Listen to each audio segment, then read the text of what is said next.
On va retrouver François, donc, pour se faire conseiller sur les thermostats électroniques. Bonjour, François. Salut, Michel, ça va bien? Ça va très bien. Il y a beaucoup de choix. Qu'est-ce que tu me suggères pour avoir le maximum de rendement et d'efficacité avec mon thermostat électronique? Bien, premièrement, quelle sorte de système de chauffage que tu as à la maison, Michel? Système de chauffage avec plainte électrique partout à la grandeur de la maison. Et puis, quel style de vie exactement que tu mets? On travaille du lundi au vendredi. On arrive à l'heure du souper, comme à peu près bien des gens le font. Bon, bien, à ce moment-là, dans les thermostats électroniques, ici, je vais avoir plusieurs modèles chez Canac, dont ceux adaptés plus aux besoins.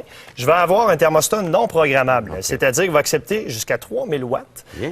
Donc, le total des plaintes, il ne faut pas que ça dépasse 3000. Parfait. Ici, c'est un thermostat non programmable, donc tu vas pouvoir régler la température. Moi-même. Désirer exactement toi-même lorsque tu vas avoir la température plus haute ou plus basse. Mais si je veux quelque chose de programmable, quel serait à ce moment-là mon avantage? Bien, quand c'est programmable, à ce moment-là, on va avoir ici, comme les deux modèles ici, je vais avoir un thermostat qui va être 5-2, c'est-à-dire une programmation de semaine et de fin de semaine. Des thermostats électroniques, on dit qu'ils sont proportionnels, c'est-à-dire qu'on va avoir un thermostat qui va envoyer juste l'énergie requise pour faire fonctionner les plaintes.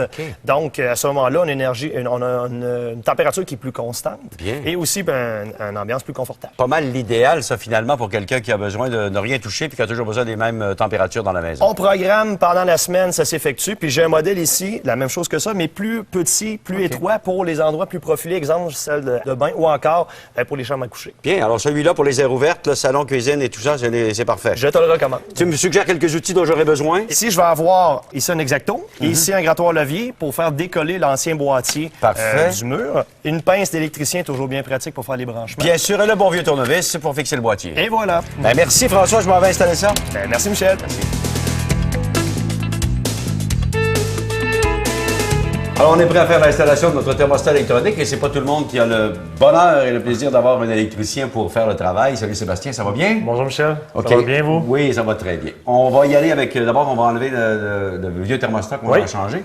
Si j'avais un outil pour enlever ça, au cas où ça aurait été collé, dans le cas qui nous préoccupe ici, ben c'est assez simple à faire. Alors, avec mon outil, j'aurais pu enlever la peinture qui aurait collé autour de mon C'est ça, la peinture boîtier. colle souvent sur le long des thermostats quand on repeinture. Le monde n'enlève pas les thermostats. Excellent. Alors, deuxième étape, d'abord, on a coupé le courant, ça c'est sûr. Hein? C'est sûr, l'idéal, c'est toujours enlever le courant. On ne pogne jamais le courant, c'est mieux. Parfait. Alors, on enlève l'électricité dans le thermostat et ensuite, on enlève les deux vis parce que dans la plupart des cas, c'est quoi deux vis qu'on a à enlever, c'est ça? Tout le temps, deux vis. Parfait. Alors, Sébastien, on enlève et là, on va faire un paquet de fils. Hein? C'est en plein ça, on a un paquet de fils. On sort tout au complet et on sépare. Excellent. C'est la meilleure façon. Alors, j'enlève les plus près d'abord. Oui. Rouge et noir. Fait que là, ici, on peut enlever le thermostat. Là, on a un nouveau thermostat ici. C'est celui que j'ai choisi, ce thermostat programmable. Là, j'ai deux fils noirs. Est-ce que ça me pose un problème, ça? Non, ça ne cause pas de problème. La seule affaire qu'il faut toujours suivre, c'est les codes de couleur. Donc, ici, les nouveaux thermostats fonctionnent tout simplement avec deux fils comparativement à 4 dans les anciens.